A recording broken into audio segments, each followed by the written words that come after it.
Our primary text this evening is going to be Jeremiah 23. Is that thing too loud in there? Can you guys hear okay? All right, okay. I have a different perception of sound, as most of you have known. I've repeated it enough times to kind of ad nauseum at this point for you folks, but you know, most of you have better hearing than I do, except for Don Billings, and maybe Don Hawkswell and some of the others, but anyway, and Kermit, I suppose. But yeah, I'm still a little ahead of some of you guys on the hearing. I just hear half as much as you do. Yeah, as you are turning there, the passage has to do with the problem that Israel is having with its prophets.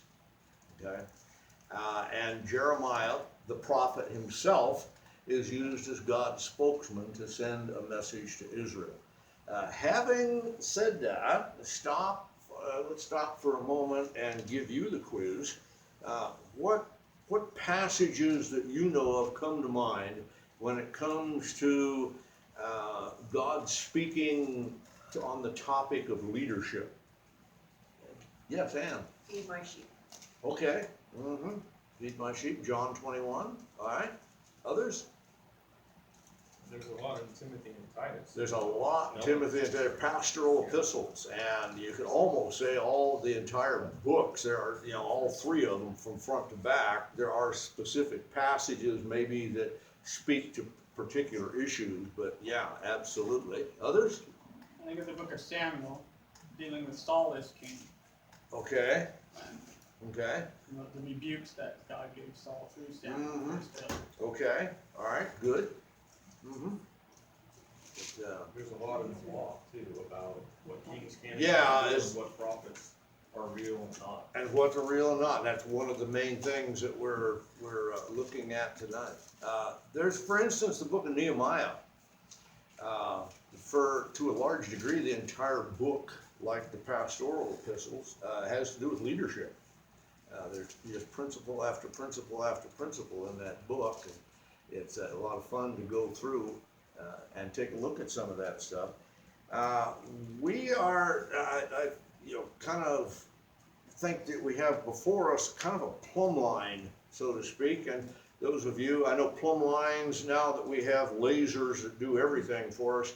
In the construction work, we don't deal with the old-fashioned plumb line, but it used to be very simple. You just had a guy that went up at the top, and he had the plumb bob that was at the bottom, and he held the line, and of course gravity pulled that line dead straight. Okay, and then you could compare any vertical surface, a wall for instance, a tower, to that line, and if it was perfectly straight, of course, it would measure the same 2.3 inches at the bottom as it did at the top, and then you knew it wasn't going to fall over or attempt to, like the Leaning Tower of Pisa, which is certainly a miracle that it hasn't fallen all the way down yet. It will one of these days, probably, if mankind doesn't do something first or the Lord return. But we need that. Okay, we need some type of a plumb line. In fact, that particular illustration of a plumb line is used several places in the Old Testament for God measuring, especially the nation of Israel in its context in the under the Mosaic economy. So when you get to Jeremiah 23, you find, of course, what do we know about Jeremiah? Yeah, he's a prophet. He's in the Old Testament. What else? They call him the weeping prophet. The weeping prophet, whole subject matter in itself. What about the circumstances of his world at the time he was prophesying? Trying to get rid of him. Trying to get rid of him.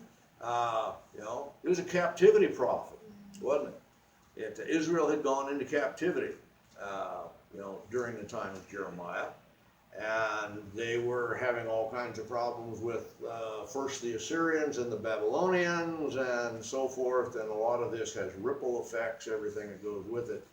you know, he was a guy who wound up seeing Jerusalem destroyed, amongst other things. If you read Lamentations, it'll just break your heart, even though there is a great promise at the end of that little book, and that immediately follows the book of Jeremiah that we're in. So you get the idea. Now, as an understanding, so you get kind of the hold on this thing to begin with, while we talk about prophets and so forth, the term isn't initially what comes out in the chapter, is it? I don't know what other translations I've forgotten, but in the King James it starts out with, "Woe be to the pastors that destroy and scatter the sheep of my pasture, saith the Lord." The word there for pastors is normally interpreted leaders. Okay? Again, I mentioned it, I believe, again this morning.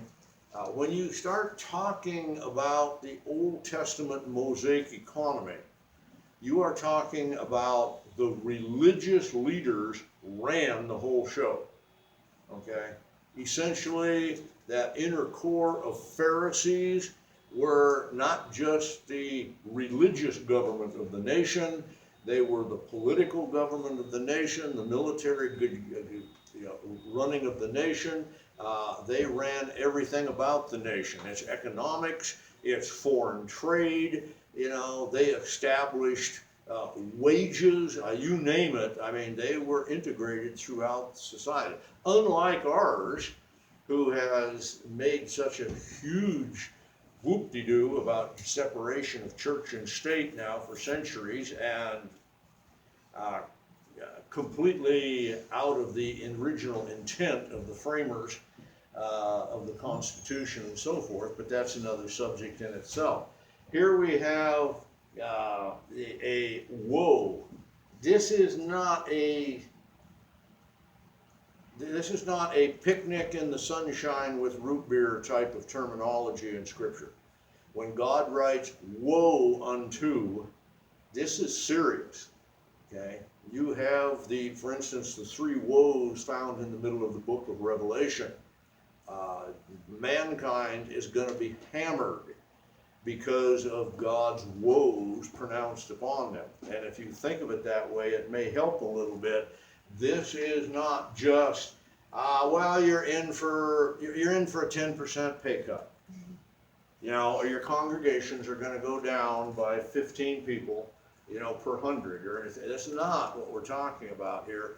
We're talking about getting blown out of the water, as the saying goes. Okay, so this is a serious statement that starts the passage off right off the bat. Woe to the leadership of the nation that destroys and scatters. The word destroy, again, we misunderstand. And a similar problem in the New Testament Greek language. We think of destroy often as annihilation. That's not what it means. It means to bring into a worsened state. For instance, you're going down the road and for whatever reason, your left rear tire is destroyed because you run over a 20-penny nail. Okay? And you still have a tire. Okay? Yeah, you do. It's not in very good shape. It's not holding air. It's not performing the purpose that it had. And it may be in tatters and smoking on the wheel rim, and everything that goes with it. But you haven't destroyed the actual tire. You've just destroyed its function. It is brought now into a worsened state where it can no longer perform the function it was designed for. Okay, that's what is being presented here. Okay. These were the leaders of Israel that were tearing down, okay, bringing into a worsened state the congregation of Israel. Again, we're talking about a different relationship with the Old Testament when you dealt with Israel than we see today with the church being the bride. Okay, but again, more subjects to pursue at another day. They scatter the sheep of my pasture. Notice what he's saying here, okay? Is the sheep involved, obviously the people of the nation of Israel. Okay? My pasture, saith the Lord. My pasture. God says they don't belong to you. I have granted you the opportunity to serve, as my delegate in leadership. But the pastures, pastoral scene, the pasture, the sheep in it, everything that's involved, God says is mine. So you're monkeying with God's stuff. It's by the way, there's a whole lot of church leaders, including many pastors, that get very territorial, and the terminology of my congregation, my people, my church. I understand why that terminology is used. I also will tell you it's a very dangerous mindset to get into, because this congregation doesn't belong to me. I didn't die on the cross for any of you, including myself. You don't belong to me, you belong to the Lord. And I need to realize I'm just an under shepherd. I am a stand-in until the real shepherd shows up one of these days, and takes us into the next era. So that is the foundation. I'm not going to try to deal too much more with it, but it's when you get to verse 2 and it starts, therefore, you find the entire rest of the chapter is built upon the problem that is pictured here, that the leadership of Israel is making choices that are actually negative in their outflow. The outcome is not beneficial to the sheep of God's pasture. Okay? So that's the problem stated right there. Therefore, thus saith the Lord God of Israel against the pastors, same word, leaders, that feed my people. Okay, now, that defines something right there. Feeding. Feeding. Ann mentioned feed my sheep. It comes out of John chapter 21, but it's the same concept. Okay? That's one of the primary roles and responsibilities of a pastor-teacher. That's why it's a hyphenated word in the Greek language, teaching shepherd. Someone who shepherds through teaching. Someone who teaches through shepherding. However that package merges, and sometimes it's not real clear cut because it's a single unit. You get the idea. And here's the problem that was going on at that time, and you will see the application, I trust, very clearly in this side of the cross, and at this point, 2,700 years later, and here we are, mankind at his fine worst. How's that? You have scattered my flock, driven them away, and have not visited them. We're not talking about home visitation here, okay? We're talking about spending time nurturing and teaching and edifying. Okay? We're not talking about doing visitation like we think of today, where some pastor shows up, eats all your cookies, drinks your coffee, and does something really weird, as he goes out the door. That's not what we're talking about. That's all well and good, okay, but that's fellowship, that's encouragement, that's hospitality. That's not what we're talking about here at all. Okay? He says, behold, I will visit upon you the evil of your doings. Yeah. Ooh. No, this is not just what you get what's coming to you. This is you get what you deserve. So it's a fun thing, okay, for me, because I'm on this side of the book. I will gather the remnant of my flock out of all the lands where I have driven them out. I will bring them again to their folds. They will be fruitful and increase. I will set up shepherds over them which shall feed them. A different group of shepherds, isn't it? Different group of leaders that he's talking about. At some point in the future, when he regathers the nation, that's what he's going to do. They shall fear no more, neither be dismayed, neither shall they be lacking, saith the Lord. Now, here's the thing. People get into arguments, depending upon what your theological background is of when this promise about regathering and a new batch of leaders is going to be put into place. There is a key here that helps us understand that we're not talking about 20 years later from Jeremiah's time, or 100 years later, or even 1,000 years later. Okay? And the key is no more. Okay? And sometimes we miss little words. They shall fear no more. In other words, there's going to have to be a change in the overall situation that takes away the fear of the nation of Israel from that point forward, okay? Which pretty well theologically limits you to the second coming of Christ. Okay? So that's the ultimate realization of what God's promise here is. Okay?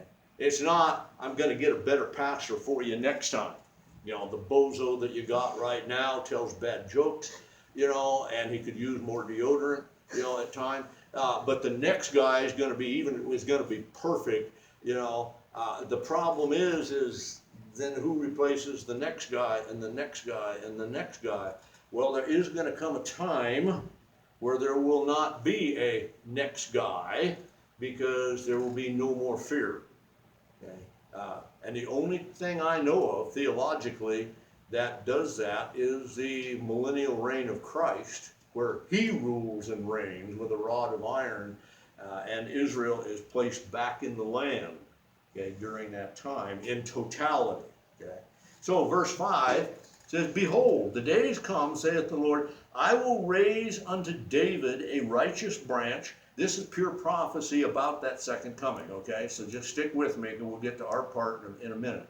I will raise to David a righteous branch, something through the line of King David, and a king will reign and prosper. You'll have branch B will be in a capital, or it should be. It might be all caps, depending upon your translation. We're talking about the second coming of Christ. We're talking about the King of Kings and Lord of Lords returning to earth. It says, he will reign and prosper as king and will execute judgment and justice in the earth. Again, the terminology is pretty limiting. We're not talking about King Herod. We're not even talking about King David. You know, I mean, David's now been dead 400 years when this was written, but he says out of that line, that's what's going to come. He's talking about a future king that is going to rule and reign. Okay? He's going to be sovereign. Verse 6, in his days, Judah will be delivered. Israel shall dwell safely. You see, the language is pretty limiting when you start talking about prophetic fulfillment. You got a hard time thinking that Israel is dwelling safely when it has hundreds and thousands of rockets shot into it over any given weekend. Okay? You know, when you're surrounded by avowed enemies and so forth, it's certainly not today and hasn't been in that case. Now, it's different groups, you know, see things different. If you're into replacement theology, then you plug the United States in and out, and that really doesn't make any rosy picture either, you know, when you start talking about the actual application, but I don't believe that's the correct way to go on it. His name will be, in all caps in the King James, the Lord our righteousness. Therefore, behold, the days come, says the Lord, that they will no more say, the Lord lives, which brought the children of Israel up out of the land of Egypt, but instead of that, the Lord liveth, which brought up and led the seed of the house of Israel out of the north country and from all the countries where they had been driven, and they shall dwell in their own land. A complete restoration of the Jews back to the homeland in the Mideast. Okay? And the Lord our righteousness rules and reigns. Okay?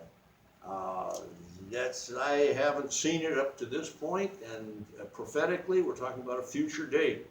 at the second coming of Christ. Now, having established the certainty of better days to come, how do we, that what God is dealing with Jeremiah, the question arises,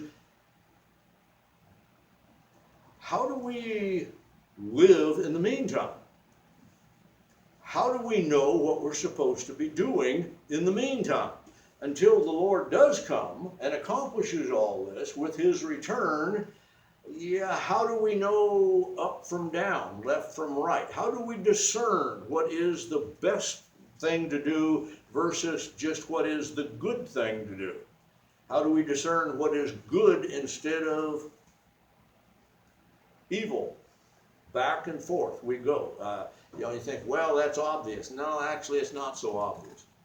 You know, the big problem with the guys in the white hats versus the guys in the black hats is it's very, very difficult sometimes to know who's wearing which hat and who are the good guys and who aren't. Sometimes that's the big question. It really is. Humanly speaking, I'm not talking about God's sovereignty or omniscience. So, beginning in verse 9, you have this plumb line that jumps out at us, and you're going to pick up, it's not going to be stated that way, but it's going to become, I think, quite apparent as we go through it, that God says, this is the right thing.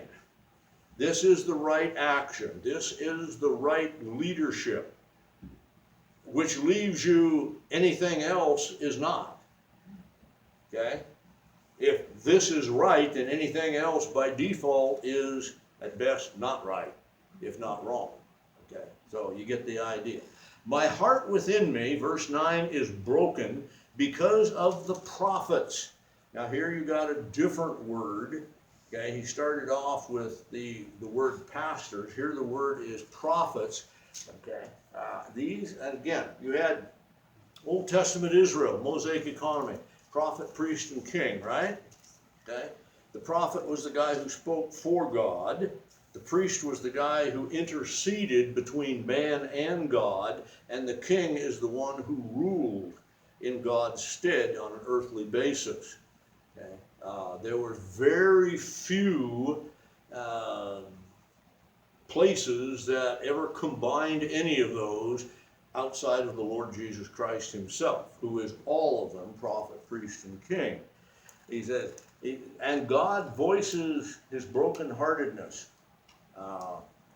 Or you could very easily say that God voices his displeasure, okay, at the whole situation. Okay. All my bones shake. Okay. My heart within me is broken because of the prophets. All my bones shake. You can take that as a medical condition. You're better off, I think, biblically taking it as a sign of fury. God is angry at what's going on because of the prophets. I am like a drunken man, like a man whom wine hath overcome because of the Lord, because of the words of his holiness. Now you're talking about how Jeremiah is responding with his bone shaking, with the words. I mean, this revelation to Jeremiah has really made an impact to this point. The land is full of adulterers, for because of swearing, that's taking oaths, the land mourns, kind of like what David was talking about this morning. Be careful with the oath thing, right? Get you into all kinds of trouble. Let me see where. Because of swearing, the land mourns. The pleasant places of the wilderness are dried up. Their course is calamitous. It says evil. We talked about the bringing of calamity. And their force is improper, not right. For both prophet and priest are profane. Yea, in my house have I found their wickedness, saith the Lord. Now, that's talking about how they're conducting themselves in the temple, for crying out loud. He says they're profaning not, the very temple practices. Wherefore, verse 12, their way will be unto them as slippery ways in the darkness. They will be driven on and fall therein. I will bring evil, calamity again, upon them, even in the year of their visitation, saith the Lord. That's a Jewish euphemism that talks about when God brings the judgment against them, when the judgment actually occurs. I have seen folly in the prophets of Samaria. They prophesied in Baal, in the power of Baal, a false god, and caused my people Israel to err. Okay.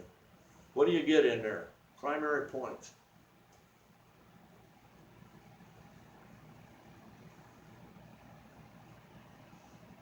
God's happy about what's going on in Israel. Okay? He thinks highly of the prophets that are spouting forth profane babblings. Not so much. Yeah.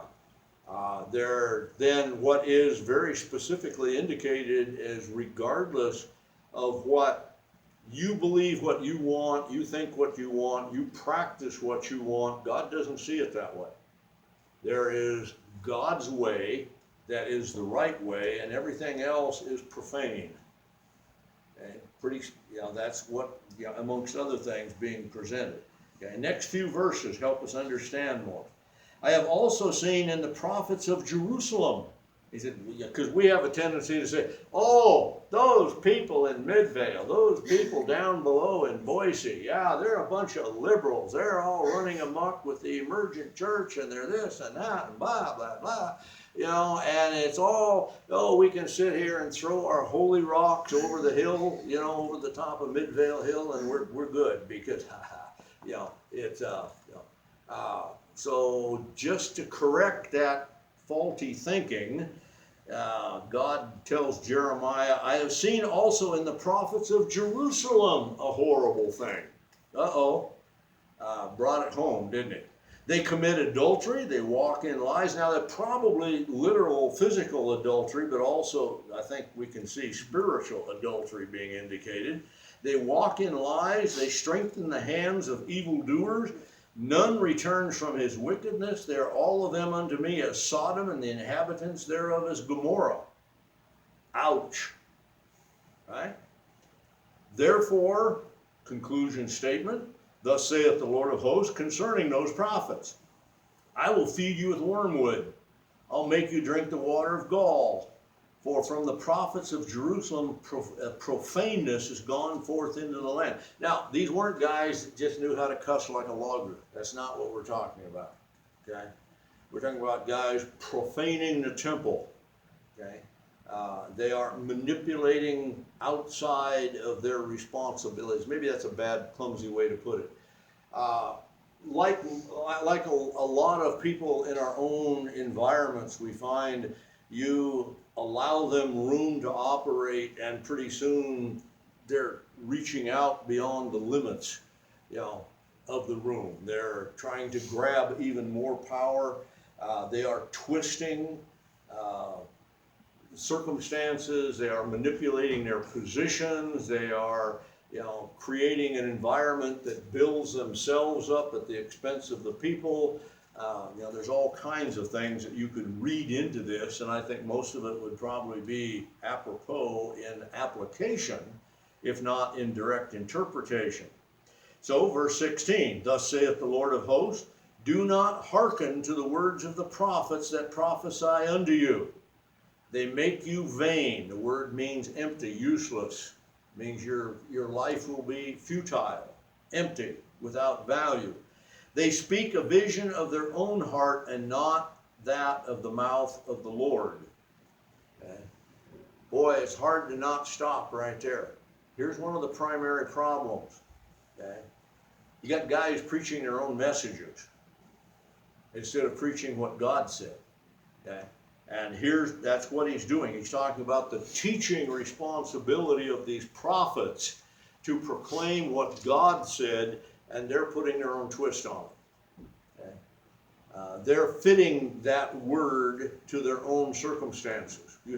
This happens all the time. It's been happening now for, in Christianity for 2,000 years. You have, all kinds of examples of people that manipulate the Word of God to have it say what they want it to say. Sometimes it's very obvious. Sometimes it isn't. we have a responsibility then to be aware that there were in Jeremiah's time, you're gonna have the application in this time, same thing, we'll talk about that in a couple of minutes here. They prophesy to make you vain, they speak a vision of their own heart. Okay. We'll talk a little more about actual visions in a minute. There's one of the key things that you and I have to be aware of. There are people out there that are using the ministry, the Word of God, in our time, Christianity, back and then, we're talking about a whole different economy, but the application is very similar as far as understanding what's going on. People will manipulate circumstances, and they will take and twist what God's Word actually says for their own purposes and their own advantage. Okay? That's what he's getting at through here, primarily. Verse 17, they say still, they say still to them that despise. That's kind of clumsy, isn't it? They say still, it is still, isn't it? Or maybe I ought to put my glasses in. Wow. Yeah, they say still to them that despise me. Oh, okay. They say still unto them that despise me. Sorry, emphasis is on. The Lord has said, you will have peace. Jerusalem is being surrounded by the armies, of the Chaldean Empire. It's going to fall. And there's a good portion of Jerusalem's prophets that's saying, no problem, no problem. It's we're God's people. Nothing bad's ever going to happen to us. And that's not the way it worked out, as we know from history. So it says, they say to everyone that walks after the imagination of his own heart, no evil will come upon you. No calamities are ever going to come into your life. Ha! Sorry, that, we know from experience, that's not realistic. In fact, what did Jesus say about that? Okay? Well, each day has enough trouble of its own. There you go. Yeah. It's, in the world you shall have tribulation, but be of good cheer, I have overcome the world. Sufficient unto the day is the evil thereof. Right at the end of chapter 16 of the Gospel of John. Okay? In other words, the promise of troublous times are going to be in believers' lives. Okay? It's not the fact of troublous times, it's how we respond to those times that is the major issue, isn't it? Okay? And it is not whether you live through them, physically speaking. You're a believer, you've got eternal life. You may die in the process of going through some of this stuff, so you get promoted. All right, but another subject again. Lots of them tonight, isn't there? Verse 18, who hath stood in the counsel of the Lord and perceived and heard his word? Who hath marked his word and heard it? Behold, a whirlwind of the Lord is gone forth in fury, a grievous whirlwind. It will fall grievously upon the head of the wicked. The anger of the Lord shall not return until it has executed, until he has performed the thoughts of his heart. In the latter days you will consider it perfectly. In its context, he says, the prophets are lying to you.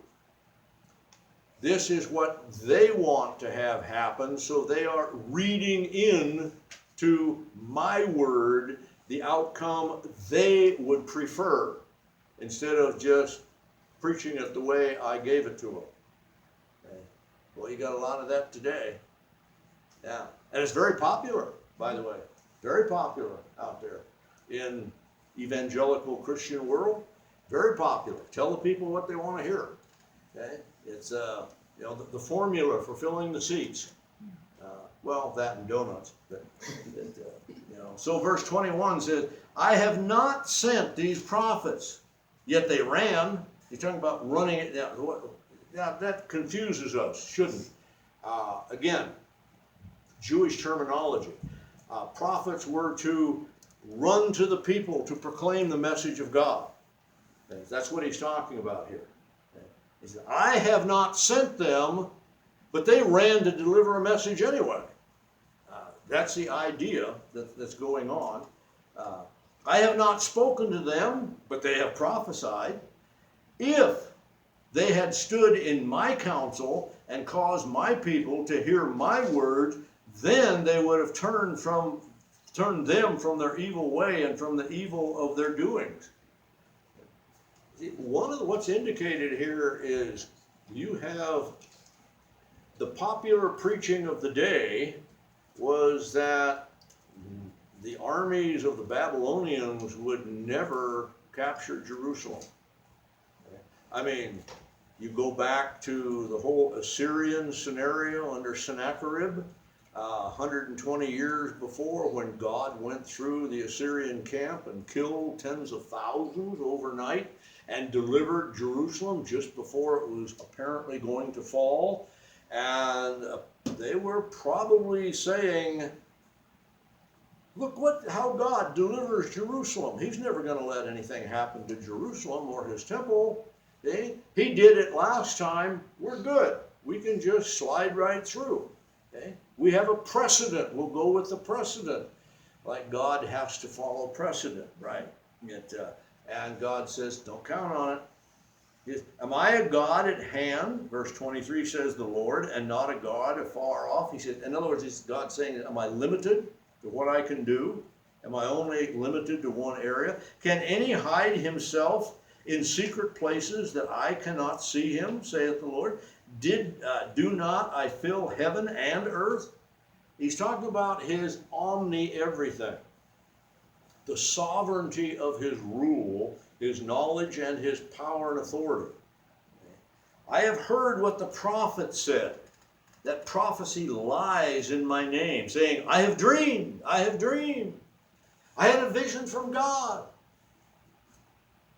I hate to get too dogmatic, cynical, or sarcastic, but there's a ton of this stuff going on right now in the Christian world. Visions and dreams, and God spoke to me, and whatever form or fashion. You hear all kinds of slightly off things to totally bizarre things, and each one of these is a primrose path over a precipice someplace, being led by somebody who has a personality and a following. You got to be very, very careful. God says, my word, okay? Not somebody else's interpretation of my word, let alone them thinking up their own vision. An aside that'll only take a minute or so. One of the classes that I took when I was minoring, believe it or not, in psychology when I was in college was what they called, in the abnormal psychology end of things, was dream therapy. In that day and age, it was a very big thing. It was the movement of the day. It was kind of like we're all going to freeze in the ice age because scientific fact says in the next 30 years the ice age is going to sweep over the whole northern hemisphere. That was the movement of the day too in that realm. Well, dream therapy was a big deal. We had people that wound up going to jail, going to prison because they were being convicted in courts of law by somebody's dreams. Wow. Some scary stuff that were there. What you find with the whole dream thing, okay, you only have two options. Number one is can be supernatural. Okay. The big problem is it's all virtually impossible for you and I to tell whether it's supernatural or not. You know what your dreams are? It's when your conscious mind is disconnected from logic. Okay? When your brain, when your intellect is disconnected from rational thought. And that's why you have all of these ricochet things that jump out all over, and people you haven't thought of for 50 years. I had one the other night, some guy I hadn't thought of for, I don't know, decades, and there he is, bold as life, right in the middle of this dream. And it's, Ralph, what are you doing there? Anyway, But it's some of this stuff can really be wacko. Now, in dream therapy, everybody writes all that stuff down, and then you give a psychological interpretation of what that actually means. Doesn't mean anything. Okay? You can be influenced, dreams can be influenced by what you ate for supper. They can be influenced by a bad movie. Okay? We watched a rather graphic war film here the other night, and she woke up half times during the night, making funny noises, like she was diving for a foxhole, which is a smart thing to do. But it's you cannot put any actual validity to these things because they're total disconnect of anything resembling rational thought. Okay, regardless of what they are saying, these guys, in all probability, weren't even dealing with that. Okay? They were inventing stuff as they went, and God is not happy about that as a standard for educating his people, Israel. He's not happy about it today when some pastor gets up and says, well, I had a sermon prepared from the Word of God, but today I just want to speak to you from my heart. You know what my response is? Don't do that. Your heart is evil and wicked above all things. I don't need to know about your heart. I already know enough about your heart. I want to know what God says, because that's what's true. Okay? Stop, seriously, biblically speaking, that is exactly the response that we need to take. I realize what people are saying. They're trying to get across, the emotional fervor of the moment. God's much more interested in the truth of eternity than he is your emotional fervor of the moment. Because your fervor this moment might be completely different next moment. And tomorrow it might be something yet again different. Okay? But God's truth stands eternal. You want to build on something? Build on the rock. Don't build on the sand. Human emotions, dream stuff, and all the other stuff is very spooky stuff to get into. He says, and I've forgotten where we were here. But he said in verse 25, I've heard what the prophet said that prophesy lies in my name, saying, I have dreamed, I have dreamed. How long shall this be in the heart of the prophets that prophesy lies?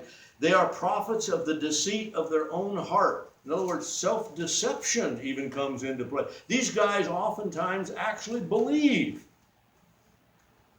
that this is true. They are speaking to you, from God. God gave them revelation or illumination or some special dispensation of something or other when it comes to understanding, the things of God, and God says they're self-deceived. Okay? So he goes on and says, which think to cause my people to forget my name by their dreams, that they tell every man and his neighbor, as their fathers have forgotten my name for Baal. That's not a very nice comparison, is it? And the prophet that has a dream, let him tell the dream. You want a plumb line? Here's the plumb line statement for the whole passage, probably. Let him tell the dream. And he that has my word, let him speak my word faithfully. In other words, okay, yardstick. Put them up against each other. Which one matches? Which is what plumb line you want to go by? The crooked one of men's dreams, or the reality of God's word? I'm not talking about the responsibility to cut it straight. Paul talked about that in Timothy. So another issue, right? The prophets have a dream. Let him tell about his dream. Go ahead. And then measure it up against the sound preaching of what God's word teaches. What is the chaff to the wheat, saith the Lord? Is not my word like a fire, like says the Lord, like a hammer that breaks the rock into pieces? Therefore I am against the prophets, saith the Lord, that steal my words, every man from his neighbor. I am against the prophets, says the Lord, that use their tongues and say, God said, God said, God spoke to me. God gave to me a revelation. God gave to me. God did it. You know what that does? On a very real basis, it means you peasants out there aren't near as close to God as I am. Because God spoke to me. God told me. And obviously, you bottom feeders out there, you just aren't near as close to God as I am. So you had better pay attention to me because I'm really somebody, Please send money, and the little ticker tape goes underneath, that says the 1-800 number for your credit card donation. Yeah. See what happens? Yeah, we're talking about Jeremiah. We're talking about 2,600 years ago, give or take. But men's hearts don't change. They really don't. The passage goes on. I'll let you fill it out on your own because we're running out. Just a couple of things to observe as we close. Again, the plumb line. The plumb line over and over and over in not only this passage but the others is the Word of God. Okay? That's what makes the difference. That's the yardstick. That's the measuring device. Okay? It's real easy to get caught up in emotional fervor, in personalities, in things that sound like, wow, oh yeah, that's really cool. I wish I could have a vision like that. I wish I could have an experience like that. There's very little anywhere in Scripture that says you need to value experience, beyond what God says is appropriate, because experiences come and go. The Word of God stands eternal. And when we value experience above that which is eternal, we're going to have a problem. It sounded good. These guys were telling people what they wanted to hear. And can I just caution you, be careful when the guy is telling you what tickles your ears. Okay? By the way, that's not hard to do. Okay? If you understand the makeup of mankind, especially the inherent sin nature of mankind, it's real easy with just a tiny bit of that before mentioned psychology to create a dialogue that really tickles the ears of people. It really does. It's a temptation to a lot of pastors and preachers from Jeremiah's time right on down through today to tell the people what they want to hear. Don't tell them that the nation's going to collapse around them. Okay? Don't tell them that God is tired of being ignored in our own country and that He is chastening the United States today, even as we sit here. Okay? He is.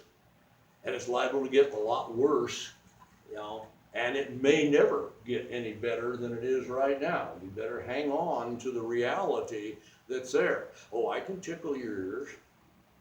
It's real easy because everybody wants a cure for COVID-19. Okay? Everybody wants to have the perfect helmet for Jane to fix the problem. See? Don't we? Everybody wants health. Everybody would like to have 2 good ears. Everybody would like to have financial stability. Everybody would never wants to get sick. Everybody would like to, fill in the blank. See, it's not hard to look around at a given culture and figure out what people want. Got a bunch of old people? Tell them about health, wealth, and prosperity.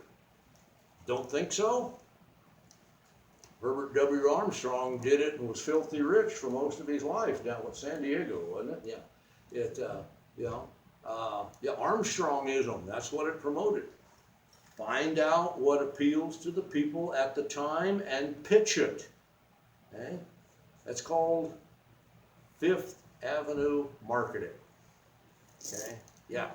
If you're a marketing major in college, they teach you, no, I wasn't, I can care less, but I do understand the psychology. Okay? Because it's easy to do. Appeal to what the people want to hear, and you fill the pews. You do. Yeah. You tell them the truth, a lot of them don't want the truth. too harsh, too straightforward, too demanding of accountability. Okay? But God says the plumb line is my word, not what people want to hear. So there's a lot of different applications, ripple effects, ramifications, whatever you want to call them, that flow out of here. But recognize that not only that the whole plumb line has to do with God's word, please recognize that there are men out there that are using their own devices to promote their own agenda, and they will manipulate you just as fast as they will manipulate the people of Israel 2,600 years ago. And they say, Jerusalem is fine, you don't have to worry about the army, we're cool, you know, God will deliver us. I had a vision, I had a dream, I had a special revelation from God. You listen to me because me and God are just, we're tight, we really are. You know, it doesn't work. Didn't work then, doesn't work today. False prophets, they're leading you down a primrose path. Stick to the Word of God. Okay, all right? Let's have a word of prayer, and if you got a question or two, we can go from there, and then we're doing, I think, root beer floats, if I remember right. Father, thank you for your word. It is a plumb line.